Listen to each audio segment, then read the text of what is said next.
Amém? Então eu quero compartilhar com vocês agora uma palavra. Eu sempre digo que a palavra de Santa Ceia, ela é uma palavra pastoral, eu não trago nenhuma novidade, trago simplesmente uma lembrança, porque eu, como pastor,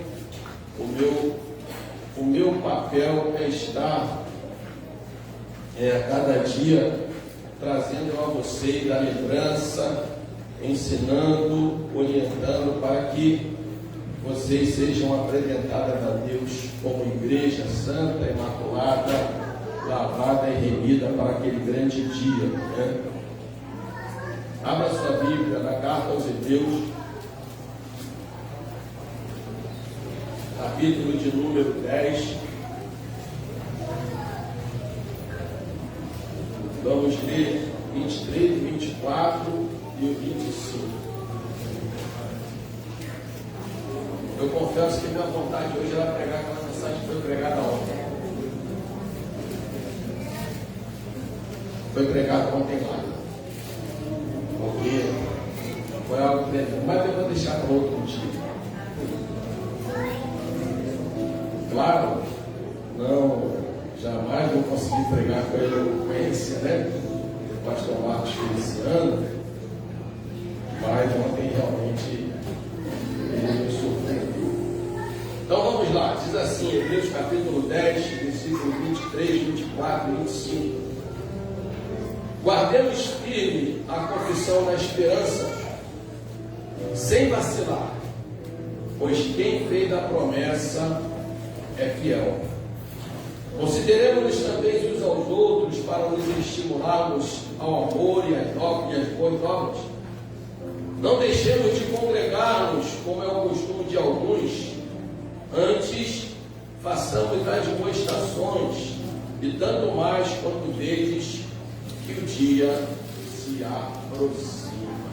Amém? Feche seus olhos, curva sua cabeça mais uma palavra de oração. Pai, em nome de Jesus, nós te louvamos, ó Deus, nessa noite, pelo privilégio de estarmos reunidos como igreja, para, Senhor, celebrarmos este memorial da morte, sacrifício e ressurreição do teu Filho Jesus.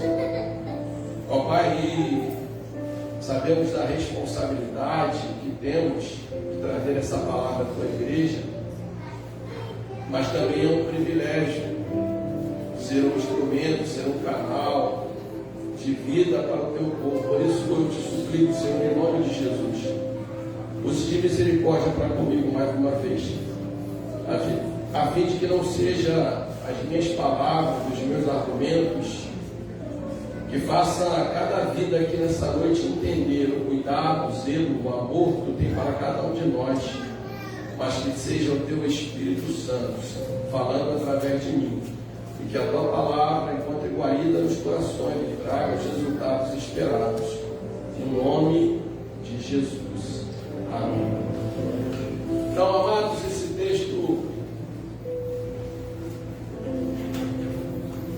ele traz aqui algumas coisas muito interessantes para a gente, porque o escritor aos Hebreus, a gente não sabe quem escreveu a carta aos Hebreus, há várias conjecturas, alguns teólogos acham que foi o apóstolo Paulo, devido à forma como está escrito no texto, devido à eloquência das palavras, mas a grande verdade é que ninguém sabe.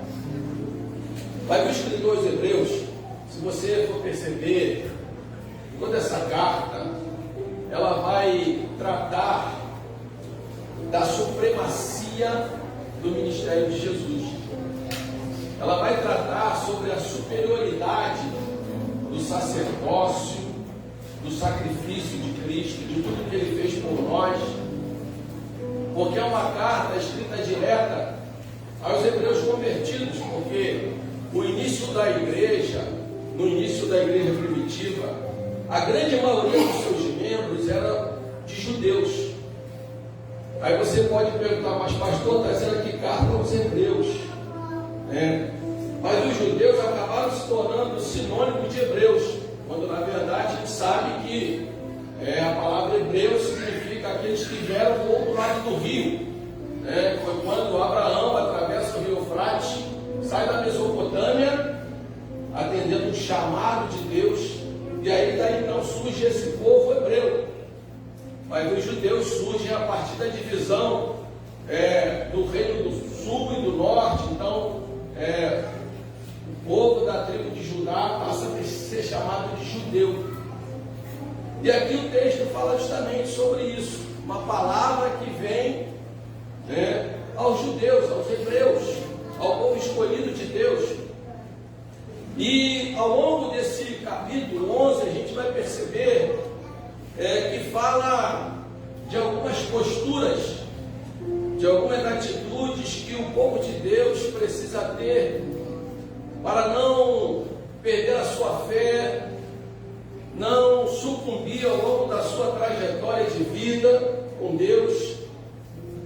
E aqui o escritor ele vai trazendo algumas recomendações. Por quê? Porque havia uma preocupação muito grande por parte dele, devido ele olhar o povo de Deus e ele vê que o povo estava fraquejando na fé.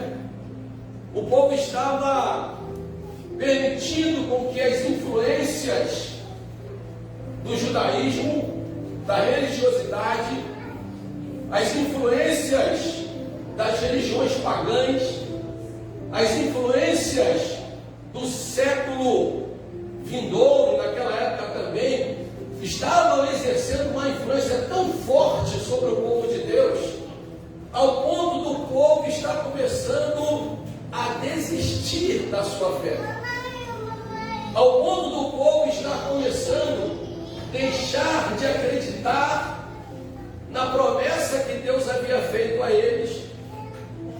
E a gente vai ver no finalzinho do versículo, no início do versículo 25, diz: olha, não deixemos de congregar, como é costume de alguns. Ou seja, o deixar de congregar já tinha se tornado um hábito, já tinha se tornado um costume. O povo já estava tão influenciado pelo mundo secular da época que abandonar a comunhão já havia se tornado um hábito. As pessoas não percebiam o perigo que elas estavam correndo por aquele novo hábito que eles haviam adotado: deixar de viver em comunhão, deixar de congregar. E quando nós olhamos para a igreja de hoje, nós vemos uma igreja caminhando nessa mesma direção. Vemos uma igreja que começa a se tornar uma igreja muito religiosa de um lado e uma igreja muito libertina do outro. De um lado tem aqueles que acham que a religiosidade é que vai fazer com que eles tenham uma intimidade maior com Deus. Do outro, nós temos aqueles que já aderiram todo tipo de hábito e costume mundano, estão se afastando da comunhão com Deus. E no meio desses dois extremos tem uma igreja ativista, que acha que será pelo muito trabalho, por muitas atividades, por muitos eventos, que ela irá ter uma intimidade maior com Deus. Eu olho aqui os escritores hebreus com essa preocupação com aquele povo. Eu confesso, mesmo diante da minha pequenez, diante do pequeno ministério que eu exerço, eu sinto essa mesma preocupação que os escritores hebreus tinham naquela época. Porque quando eu olho e vejo uma igreja, quando eu falo uma igreja, eu não estou falando da Bereana de Campo Grande, eu não estou falando das 30 Bereanas, não, estou falando da igreja universal, não da universal do reino de Deus, da igreja que é composta por todos os crentes. Eu me sinto como o escritor aos Hebreus, com a responsabilidade de alertar a igreja acerca desse perigoso que a igreja está tomando. E essa carta ela é escrita com alguns objetivos. Ela é escrita primeiro para o quê? Para trazer um despertamento à igreja, para que a igreja perceba quão perigoso é o caminho que ela está entrando. Essa carta também é escrita a fim de motivar os crentes daquela época e os de hoje a perseverar na fé e na esperança de uma promessa extraordinária que foi feita por nosso Senhor e Salvador Jesus Cristo. Por que eu digo a esperança de uma promessa extraordinária? Porque a Bíblia tem mais de 8.000 promessas, mas existe uma promessa que é maior que todas elas. É quando em João capítulo 14 Jesus disse: não se turbe os vossos corações, credes em mim, credes também no meu Pai, porque da casa de meu Pai há muitas moradas. Se não fosse assim, eu não teria dito, mas vou preparar-vos lugar para que onde eu estiver, estejais vós também. Ah, pastor, então que promessa é essa? É a promessa de voltar para buscar a sua igreja. Você pode tocar a pessoa que está ao teu lado e falar: a maior de todas as promessas é o dia em que Jesus voltará, a trombeta soará, os mortos ressuscitarão primeiro e nós estaremos para sempre com o Senhor. Mas antes que essa promessa aconteça, irmãos, tem muitas outras promessas que Ele fez. Ele fez promessa que supriria todas as nossas necessidades em glória. Ele fez promessa que deixaria o Espírito Santo conosco. Ele fez promessa que nos capacitaria para enfrentar as adversidades do tempo presente. Ele fez promessa que Ele ia nos animar quando nós estivéssemos tristes, cabisbaixos. Ele fez promessa de nos abrir uma porta, como foi pregado ao longo de todo o mês de novembro. Ele fez promessa de libertar os cativos, de curar os enfermos. Ele fez diversas promessas. Mas todas essas promessas, elas se resumem à vida terrena. Todas essas promessas, ainda que sejam realizadas na nossa vida, na nossa trajetória com Ele, elas vão se encerrar aqui. Mas existe uma promessa, e a maior de todas elas, que ela transcende o mundo terreno. Ela nos transporta para o sobrenatural, ela nos transporta para o eterno, ela nos transporta para uma vida de plenitude, onde não haverá mais dor, onde não haverá mais choro, onde não haverá mais tristeza, onde não haverá mais doença, onde não haverá mais angústia. Mas a igreja está esquecendo isso. A igreja está esquecendo isso quando Deus não faz aquilo que nós queremos que Ele faça na nossa vida pessoal, na nossa vida profissional, na nossa vida familiar, nos nossos projetos de vida, e aí então a gente se afasta da comunhão. E é sobre isso que eu quero falar nessa noite. Porque muitos cristãos de hoje vivem o mesmo dilema dos cristãos hebreus daquela época. Que dilema é esse, pastor? Um dilema que foi pregado recentemente, trazendo uma resposta para nós pelo pastor Humerson. Vale a pena. Diga para quem está ao teu lado. Vale a pena. O dilema que traz uma confusão na cabeça de muitas pessoas é se ainda vale a pena servir Jesus. Eu quero dizer para você que vale a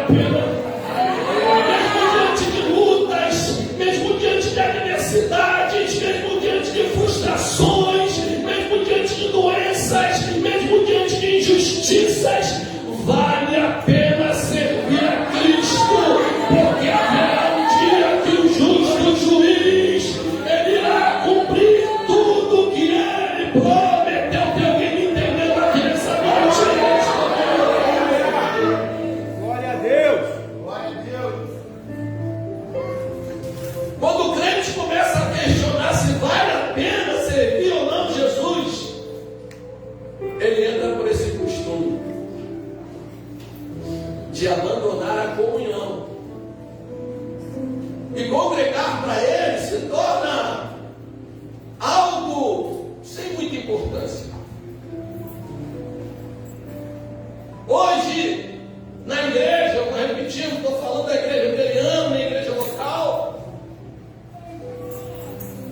A igreja, ela criou alguns hábitos interessantes em relação à comunhão. Eu digo interessante porque eu não acho nada engraçado.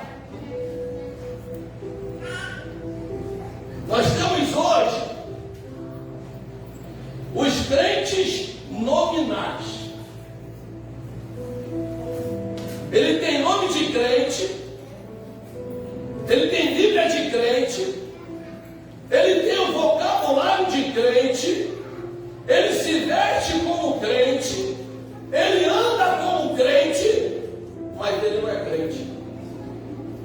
Porque ele não tem igreja, ele não tem pastor, ele não toma santa ceia, ele não entrega dízimo, ele não participa de uma igreja. Há pessoas que a gente pergunta: sou evangélico, qual igreja? Eu vou naquela igreja. Eu lembro alguns anos atrás, um debate que houve num programa que existia na Rede Record, 25ª hora, onde se reuniram vários líderes de diversas religiões. Aí tinha um pastor, tinha um padre, tinha um judeu, tinha um muçulmano, tinha um hinduísta, tinha um budista, tinha alguém das religiões de matizes áfricas. E aí estava tendo um debate. E aí o pastor, nesse debate, ele levantou e falou assim para aqueles que estavam ali: nós seremos maioria nesse país. Aí o padre levantou e falou assim: vocês saberão, entenderão e verão os problemas que vocês terão de ser maioria no país. Sabe por que Deus não está preocupado com quantidade? Deus está preocupado com qualidade. Olha a Bíblia e você verá, irmãos. Quando vieram os homens que lutaram com Gideão para conquistar e derrotar os midianitas, começaram com 32 mil. Quantos que estavam com Gideão? 300. Quantos eram os valentes de Davi? Começou 400, dos 400 tinha aqueles 30 mais de forças especiais. Tinha a multidão seguindo Jesus. Quantos ficaram aos pés do Calvário? Só um discípulo e as mulheres. Porque os homens que vêm hoje estão tudo metendo o pé. Desculpa a linguagem. Sabe? Então nós estamos enganados. Me lembro que eu estava no seminário ali, um amigo meu falou assim: irmão Daniel, quando um dia você for pastor, você quer pastorear uma igreja de 1000 pessoas, sendo 100 convertidas e 900 que está indo ali só por ir. Ou você prefere pastorear uma igreja com 100, todos convictos da sua salvação? Aí eu prefiro pastorear mais de 100. Que é isso, meu? Você está louco? Você vai ter aqueles 100, se você pastorear uma igreja de 1000 com 900 que ainda não se converteram, você vai ter a oportunidade dos 100 convencerem os 900. Falei, está enganado. Vai ser muito mais fácil os 100 serem influenciados pelos 900 do que os 100 influenciarem os 900. Pega um saco com 100 laranjas, joga uma laranja podre no meio e volta depois de uma semana. Você vai ver quantas laranjas estragadas estarão naquele saco. Porque é muito mais fácil. É uma triste realidade, mas é a realidade. É muito mais fácil alguém não crente no meio do povo de Deus influenciar e roubar a fé e a esperança dele, do que aquele que está ali lutando convencer o outro. Sabe por quê? Porque não são os nossos argumentos que convencem ninguém. A Bíblia diz que é através do Espírito Santo. Então essa era a preocupação dos escritores hebreus. Tem o tema da mensagem aí já?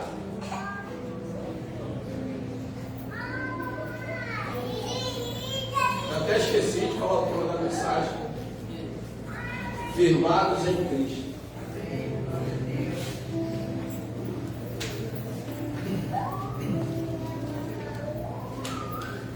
E aí a gente vê algumas recomendações aqui do escritor aos hebreus. Ele diz assim, ele começa dizendo: tendo, pois, irmãos, intrepidez para entrar no Santo dos Santos pelo sangue de Jesus. Antes só entrava no Santo dos Santos o sumo sacerdote uma vez por ano. Com o ministério da graça, a Bíblia diz que quando Jesus morre, o véu do templo se rasga de alto a baixo e não há mais separação entre o homem e Deus. Mas parece que a igreja ainda não entendeu isso.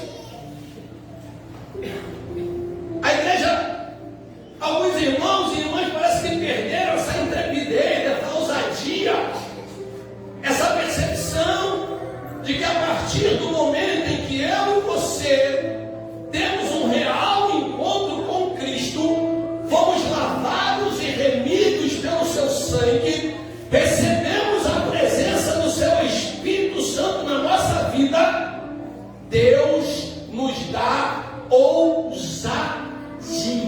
Aleluia. Porque a Bíblia diz em Timóteo que Ele não nos deu espírito de temor. Estou vendo o rostinho de todo mundo assustado hoje aqui. Toca aí na pessoa que está na tua frente agora, fala: ei, se você é igreja e nós somos igreja, você precisa ser mais ousado. Diga para ele.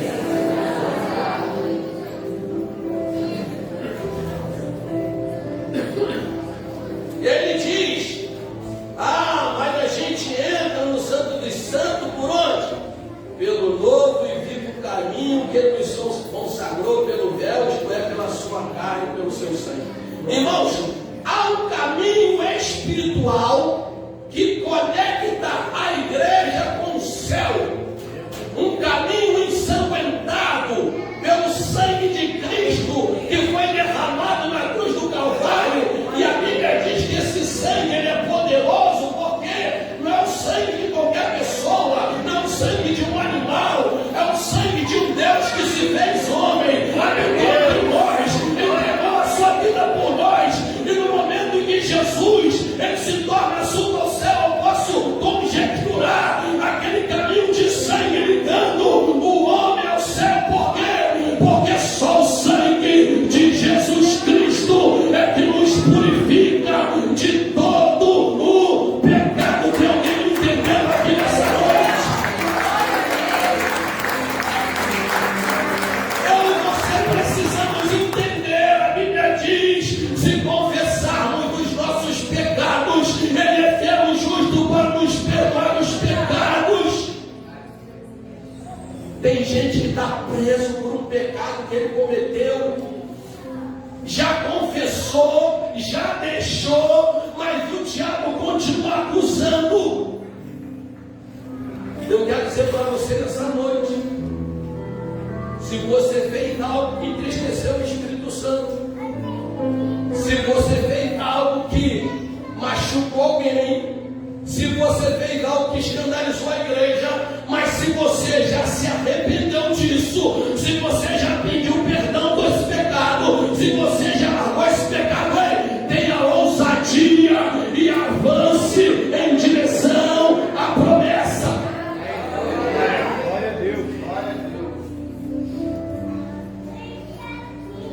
diz: tendo grande sacerdote sobre a casa de Deus, que é Jesus, aproximemos com sincero coração.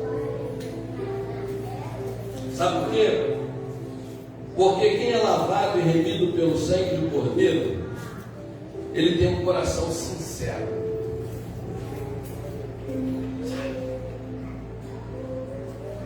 Ele é inocente em algumas coisas. Por isso que a Bíblia diz que nós devemos ser o quê? Mansos como a pomba, mas prudentes como a serpente. Prudência é uma virtude grandiosa. Ser prudente. Amém. Por que que o texto fala da prudência da serpente? Você já viu que a serpente, ela só dá o bote na hora certa? Ela estuda todo o ambiente. Ela fica lá quietinha naquela. Ela só dá o bote na hora certa. Às vezes a pessoa passa e nem percebe a presença dela. Depois que ela visualizou todas as possibilidades, ela então dá o bote. Então, quando a Bíblia fala, ela está dizendo o seguinte: nós precisamos ser prudentes, avaliar as circunstâncias. E aí fala de mansidão, fala de um coração sincero, sabe? Alguém que já foi lavado e remido pelo sangue do Cordeiro não pode ter um coração malicioso, irmão. Nós precisamos ter um coração sincero. Eu já disse aqui em outras mensagens, essa palavra sincero vem do sem cera, ou seja, sem máscara. Por quê? Porque os gregos, quando criaram a questão do teatro, tudo isso, então foram eles que criaram as máscaras de cera, para que as pessoas representassem um personagem, mas na verdade era só uma representação. Não, queridos, não, amada igreja, nós não podemos simplesmente estar com uma representação de crente, não. Nós precisamos ser crente no corpo, na alma e no espírito. Aleluia! Nós não podemos só ter uma máscara de crente. O único período que eu entendo que teve crente mascarado foi no tempo da Covid.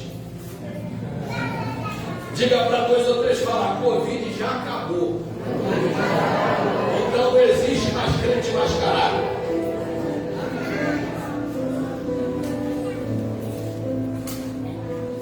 E aí ele diz: olha, um coração sincero.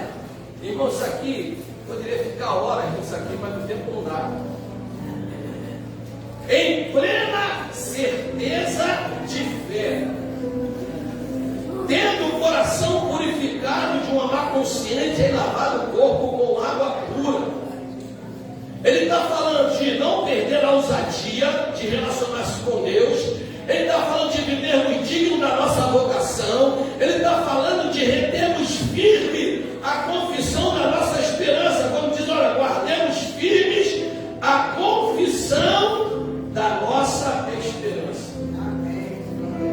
Sacode esse crente que está dormindo do teu lado aí, fala para ele assim: qual é a sua esperança? A sua esperança em Cristo é só por coisas terrenas? O apóstolo Paulo disse que se esperarmos em Cristo somente nessa vida, somos os mais miseráveis de todos os homens. Qual a esperança da sua vocação?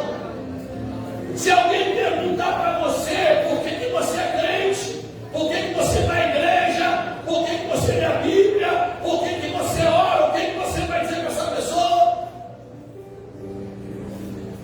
Eu vou à igreja que o pastor manda eu ir. Se não, se eu não for, liga para mim.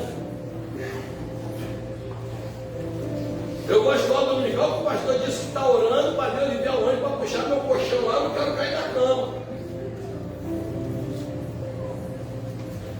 Ah, eu sigo Jesus porque eu tenho medo do inferno. Tem crente que já diz isso. Irmão, você não tem que ter medo do inferno. Porque a Bíblia diz que o inferno foi preparado para nós. O inferno foi preparado para o diabo e seus anjos. E ele diz: guardemos firme a confissão da nossa esperança, sem vacilar, pois fiel é quem prometeu. Aí, diante dessa declaração dele, me vem algumas perguntas. Mas como eu guardo a firme confissão da minha esperança? Como é que eu consigo guardar isso? Número 1, vivendo.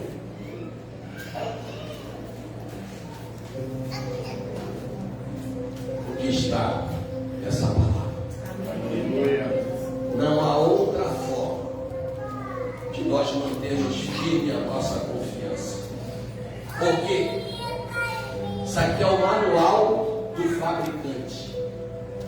Quando você compra uma geladeira, um eletrodoméstico qualquer, vai junto dele um manual de instrução. E tem gente às vezes que queima o eletrodoméstico novinho que ele comprou, porque ele não olha o manual de instrução.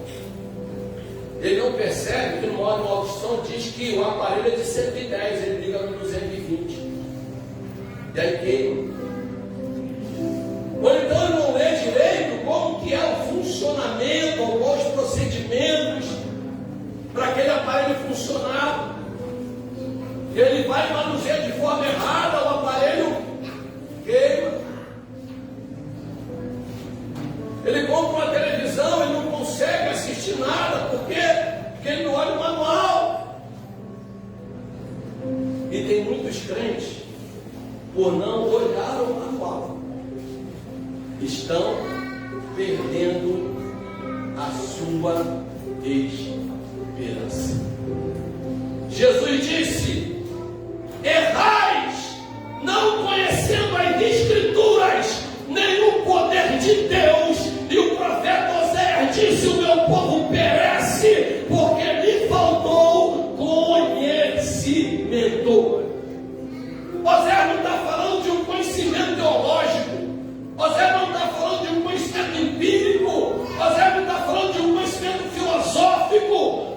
Oséias está falando de um conhecimento de intimidade com Ele, porque a melhor forma de nós conhecermos alguém é andando com Ele, é conversando com Ele, é abraçado com Ele, é ouvindo suas orientações, seus conselhos. É assim que nós vamos ter intimidade com alguém.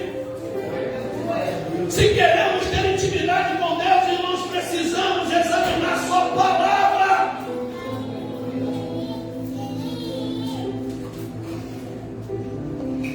É isso que vai manter firme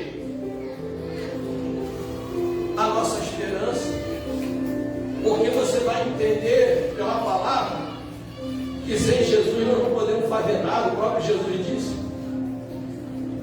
Você vai entender pela palavra que Jesus disse: olha, eu estou indo embora, mas não vou deixar vocês órfãos. Eu deixarei um Consolador para que estejais com vocês todos os dias.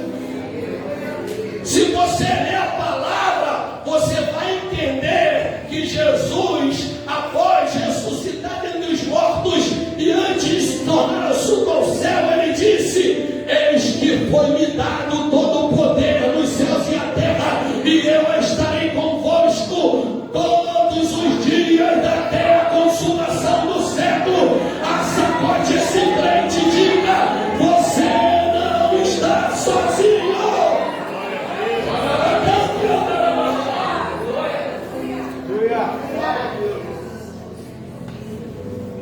Tem que examinar a palavra, tem que ler, tem que meditar.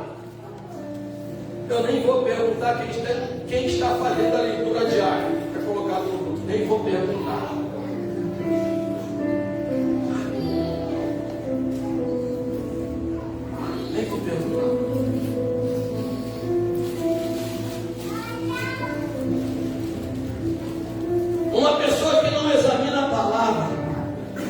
não vive a palavra, que não medita na palavra, ela se torna um crente raso, não tem profundidade. É igual a parábola do semeador que Jesus falou lá em Mateus 13, que diz: o semeador saiu a semear. Uma semente caiu no meio do caminho, a outra caiu no meio do pedregais, a outra caiu no meio de espinhos, mas a terceira caiu numa boa terra. A que caiu no meio do caminho foi comida pelas aves e pisada pelos homens. A que ficou no meio dos pedregais foi sufocada. Aqui ficou no meio dos espinhos, morreu. O espinho fala de sofrimento, os sofrimentos da vida matou a semente no coração de muitas pessoas. Mas o interessante é que a mesma qualidade de semente foi jogada em 4 tipos de solo. Mas teve um solo que, quando ela caiu, ela deu fruto 30, 60 e 90. Não precisa aguardar a resposta. Pergunta para quem está perto de você, fala: que tipo de solo você é?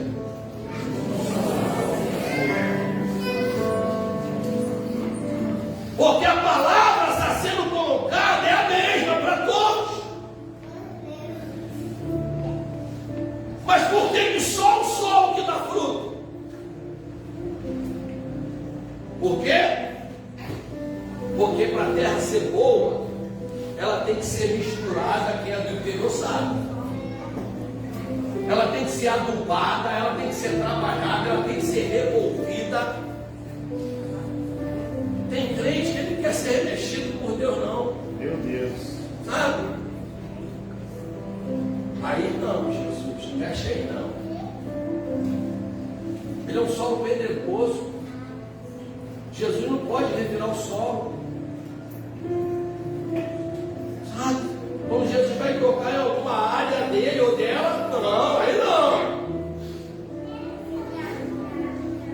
Aí roda aqui a baiana com Jesus. Junta o balde, junta o pau da barraca. Já falei uma vez aqui e vou repetir. Não roda a baiana, não vai caçar a baiana que está dentro de você.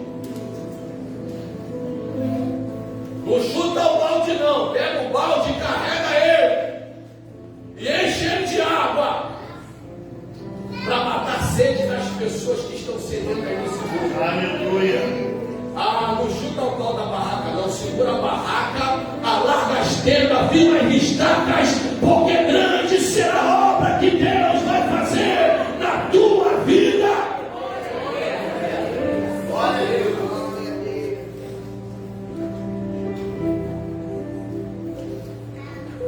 Aí ele disse: firme a vossa confissão. O que é uma pessoa firme?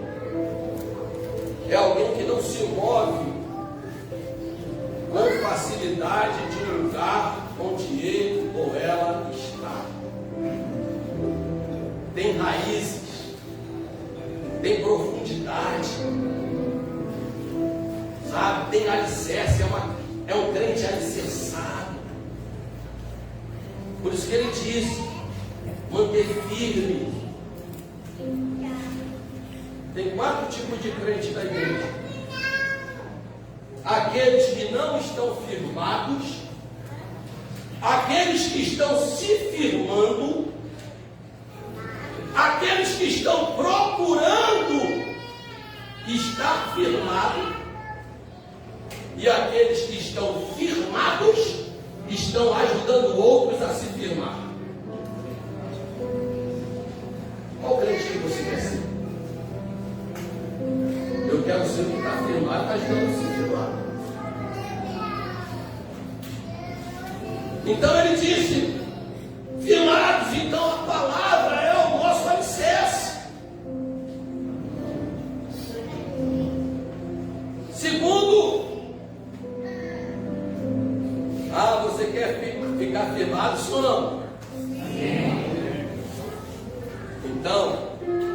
uma coisa: evangelho é renúncia. Se você quer ficar firmado, entenda uma coisa: no dia que você entregou sua vida a Jesus, você não manda em você mais. Você vai ter que renunciar o seu eu. Eu preciso renunciar o meu eu. Eu vou precisar renunciar às minhas vontades. Eu falei uma vez aqui, quando eu tinha vontade de alguma coisa que estava além do alcance do meu pai fazer para mim, falar: filho, fica tranquilo, vontade dá e faz. Seja profeta e me ajuda a pregar. Diz para 2 ou 3 pessoas, fala: quando tiver vontade de alguma coisa que vai desagradar a Deus, ore, porque vontade faça.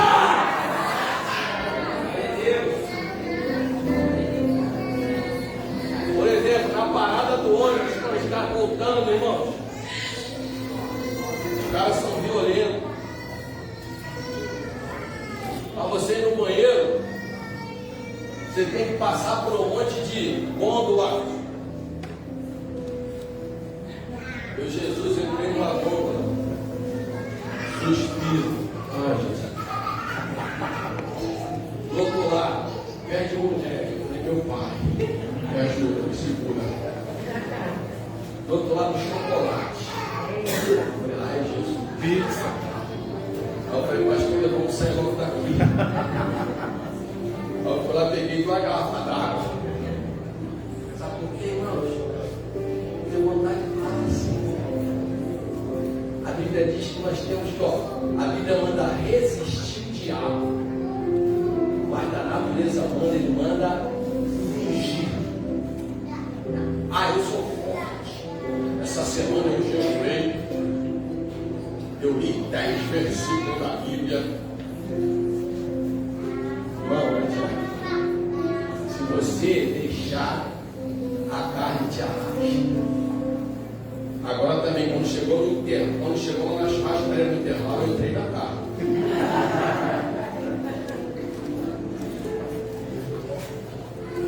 Então, queridos, entenda isso. Se eu e você queremos manter firme a nossa fé em Cristo Jesus, precisamos deixar a vontade dele prevalecer sobre a nossa. Jesus disse: aquele que quiser vir após mim, negue-se a si mesmo, tome a sua cruz e siga-me. São duas coisas: primeiro tem que renunciar a si mesmo, e depois tem que assumir um compromisso de andar com ele. Cruz aqui não é peso, não. Tem gente que acha que a cruz é peso. Não, cruz aqui está falando de compromisso. Comprometido. Tem que estar comprometido com ele. Por isso que Paulo disse: rogo-vos, pois, irmãos, pela compaixão de Deus, que apresenteis os vossos corpos como sacrifício vivo. Irmãos, onde nós fizemos o sacrifício? Olha, quase 9 horas de viagem. Quando a gente caiu na marginal Tietê, meu, falei: Senhor, ainda bem que eu vou para o céu. Foram 3 horas em 20 quilômetros de percurso. Mas porque Deus tinha algo extraordinário lá.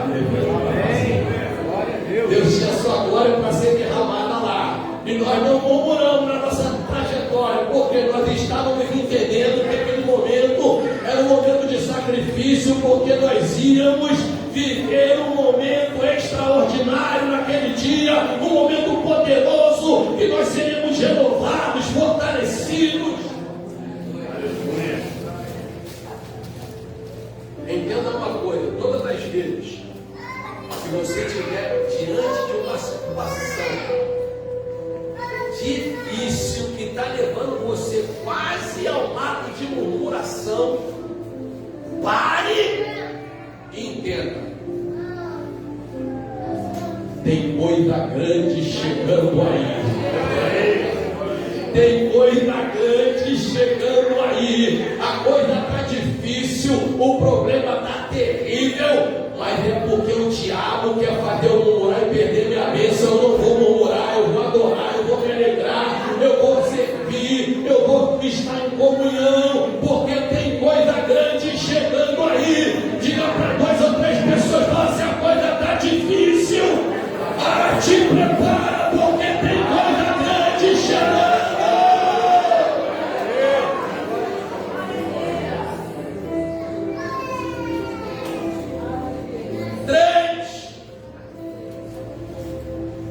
Você quer ficar firmado em Cristo?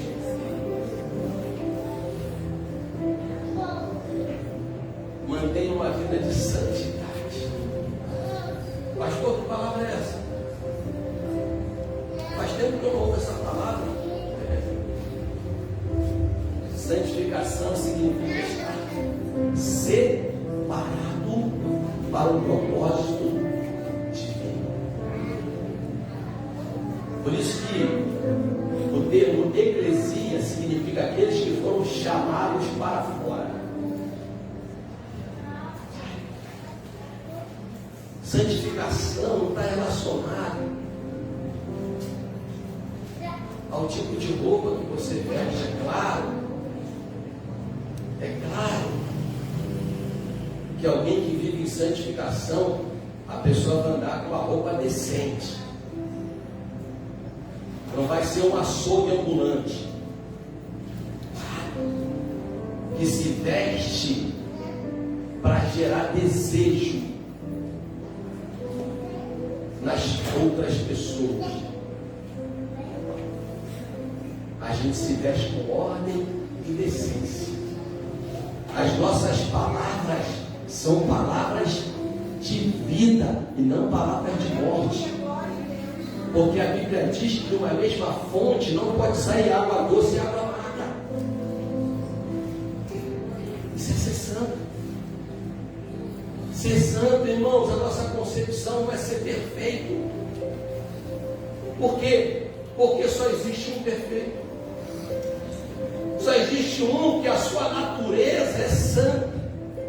Só existe um que ele está em estado eterno de santificação. Todos nós estamos num processo. Repita comigo, nós estamos num processo. Então no processo a gente pode tropeçar. No processo a gente pode errar.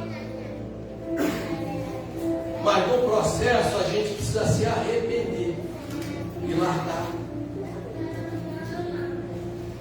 A gente não tem que ficar dando desculpinha ou botando a culpa nos outros pelos nossos pecados.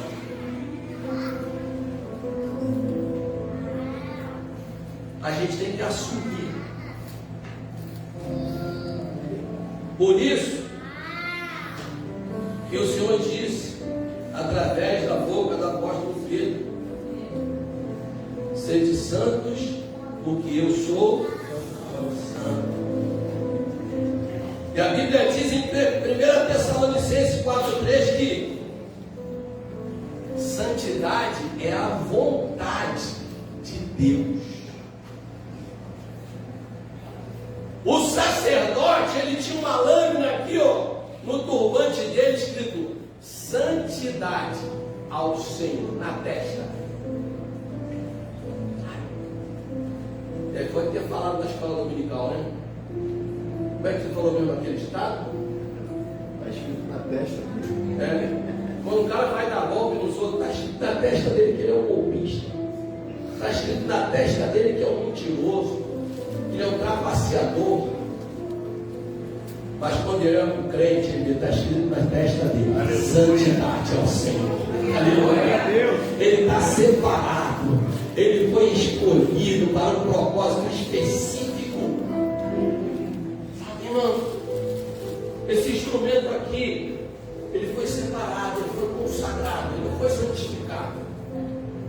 mas ele foi consagrado.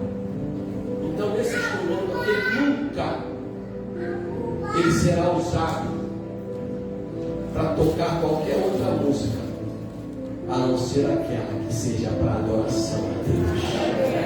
Está entendendo? Diga para 2 ou 3 pessoas: nós somos um instrumento que vamos ser aptos para glorificar e bendizer o nome de Jesus. Tem alguém entendendo nessa noite aqui, essa manhã? Para estar firmado em Cristo tem que ser santo, porque em Hebreus 12:14 diz que tende paz com todos.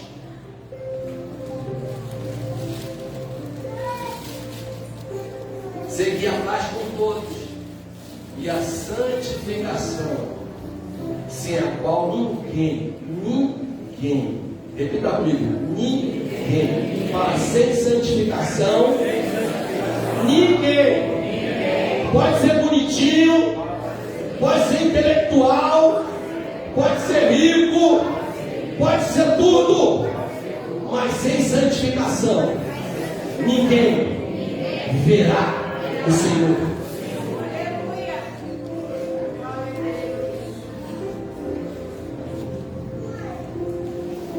Quarto, estou caminhando aqui para o final, faltam só esses 2 tópicos.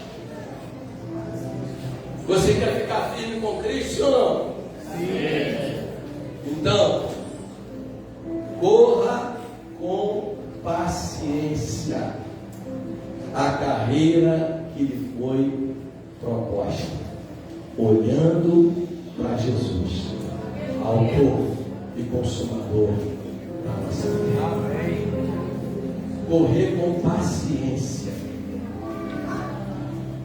A trajetória de vida cristã, irmãos, não é um tiro de 100 metros.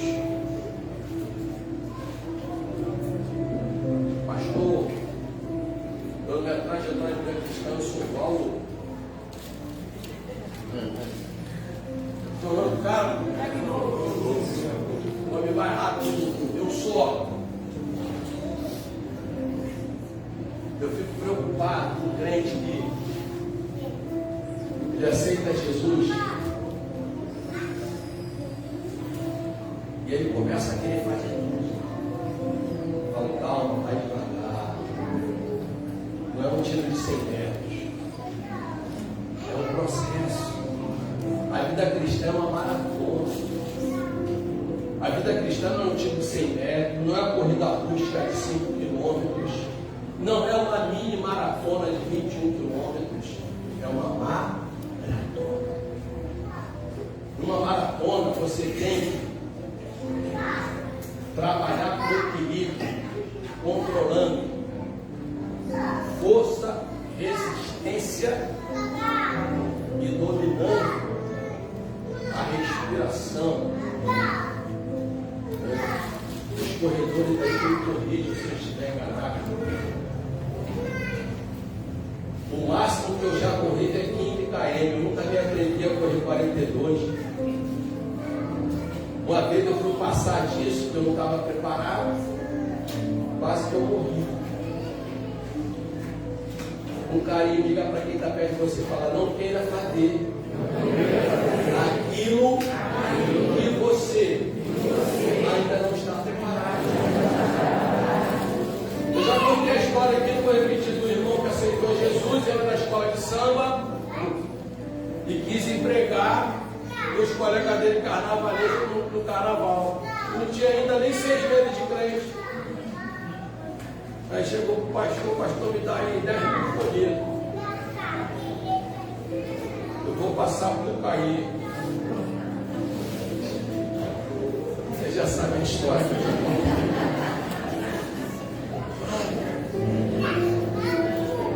A vida cristã é uma maratona, tem que correr com paciência. Tem que saber dosar as coisas. Calma. Né? Por isso que Paulo diz em Romanos 12:12: alegrai-vos na esperança, sede paciente na tribulação,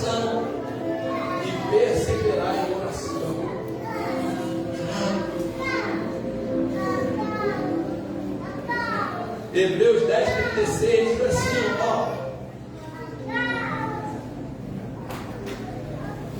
com efeito, tendes necessidade de paciência, para que, havendo feito a vontade de Deus, alcanceis a promessa.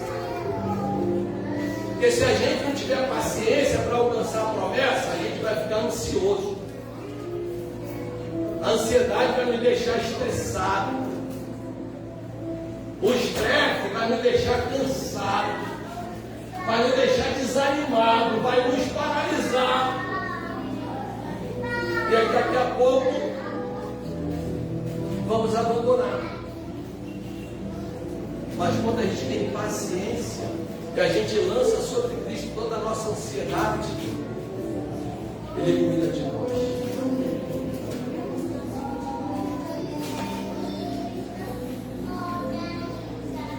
Número 5, eu estou aqui cortando algumas coisas para orar. Você quer ficar firmado em Cristo? Já tem gente que não quer mais. Já desistiu.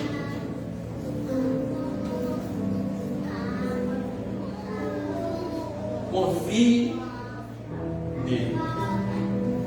Mas o professor está falando coisas óbvias. Sim. Mas o óbvio tem que ser dito, sabe por quê? Nem o óbvio pode fazer. Confie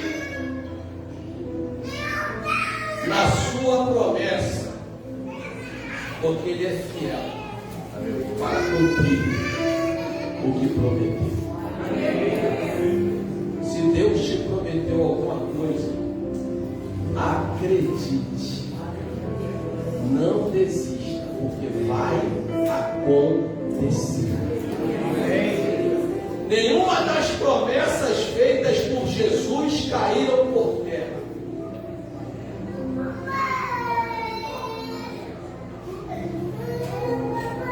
Umas já se cumpriram, outras se cumprirão. No tempo, na hora e na maneira dele. Então, por que nós precisamos confiar nele? Como eu já disse, porque fiel é o que prometeu. Porque Ele é um Deus que não pode negar a si mesmo. A gente acha que Deus pode tudo, Deus não pode tudo, não. Como não, pastor? Não. Devemos dizer duas coisas que Deus não pode fazer. Deus não pode mentir, porque Ele é a verdade. Segundo, Ele não pode ser infiel, porque a Bíblia diz que Ele é fiel ainda que nós sejamos infiéis.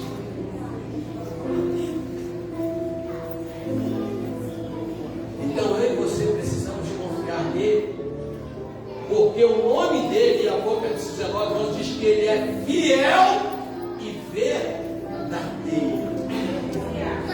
Sacode esse crente que está do teu lado, fala aí. O que você está assim?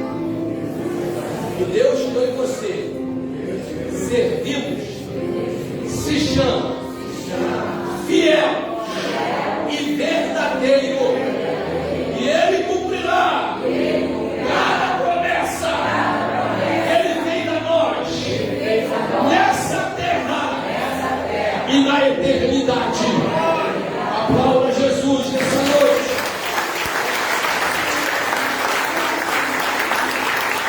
Fique de pé.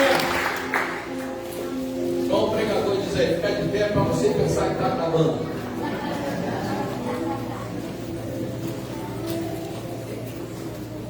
Os escritores hebreus tinham essa preocupação.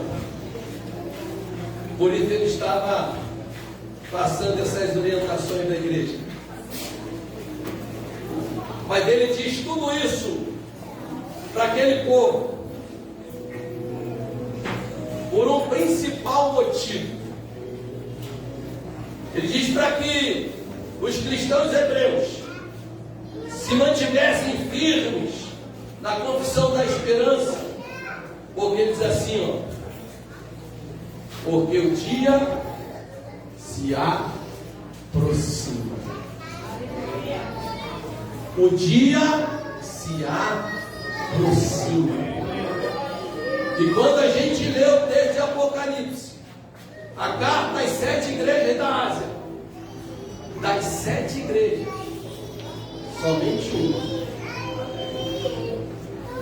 estava percebida de tudo o que estava acontecendo. Aí o Senhor disse para ela: eis que venho sem demora. Guarda o que tens, para que ninguém tome a sua coroa. Diga para quem está ao teu lado: fala, você e eu temos uma coroa, porque a Bíblia diz que nós somos reis e sacerdotes. Então cuida bem dessa coroa e não deixe ninguém roubar ela.